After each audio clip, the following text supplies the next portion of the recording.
Dalam Bapa dan Putra dan Roh Kudus. Amin. Allah yang penuh kasih, kami mengucap syukur dan terima kasih bahwa kami terus-menerus harus dibaharui, harus berjalan dalam kelenturan dan kesuburan tanah hati kami. Hati kami yang lembut, yang dapat menerima sabda Tuhan dalam diri kami dan berkembang dan bertumbuh sehingga menghasilkan banyak buah.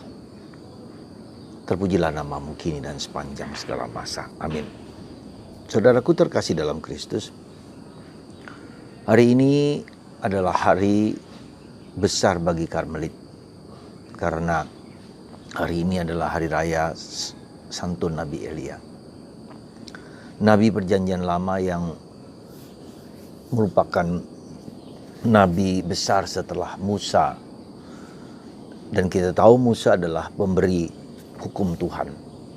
Dan Nabi Elia adalah mengingatkan kembali bahwa hukum Tuhan itu adalah hukum yang paling benar dan hukum yang sesuai dengan apa yang Yahweh sampaikan kepada Musa.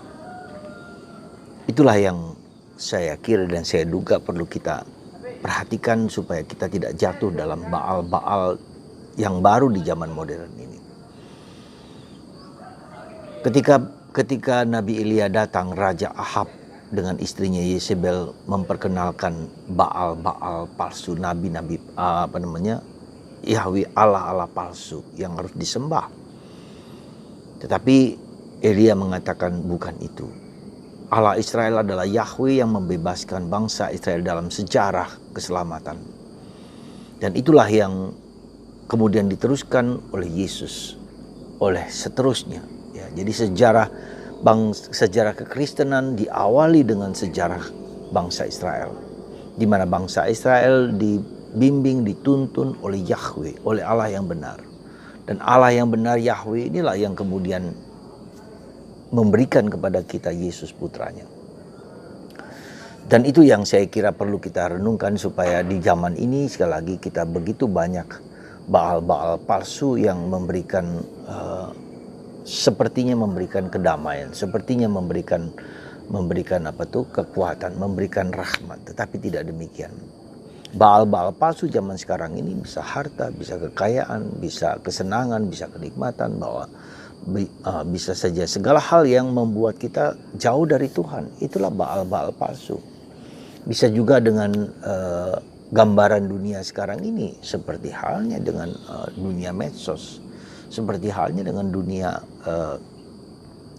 dunia kesenangan, kenikmatan, ya, di mana orang meninggalkan Tuhan, melepaskan Tuhan, dan menyembah sesuatu yang mereka pikirkan dan mereka renungkan seolah-olah itu dari Tuhan.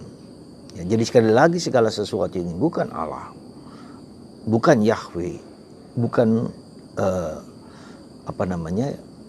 Bapaknya Yesus dan Bapa kita juga. Dan itu kita lihat dalam sejarah keselamatan, dalam sejarah hidup manusia. Nah, itu yang pertama.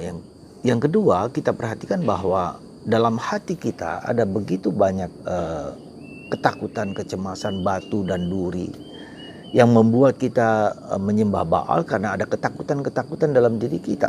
Ada kecemasan-kecemasan dalam diri kita. Dan itulah yang menyebabkan hati kita menjadi hati yang keras, yang kaku, yang sungguh-sungguh tidak kita bayangkan dalam hidup kita.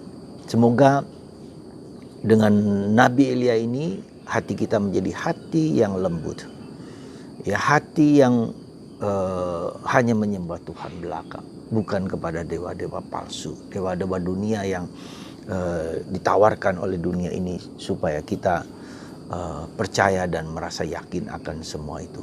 Sekali lagi, semoga Anda dan saya, semoga kita semua hanya menyembah Allahnya yang disembah oleh Yesus. Dan itulah Yahweh, dan itulah Allah, dan itulah Bapa kita. Semoga Tuhan memberkati kita semua, membuat kita melepaskan diri dari baal-baal palsu. Tuhan memberkati Anda semua dalam Bapa dan Putra dan Roh Kudus. Amin.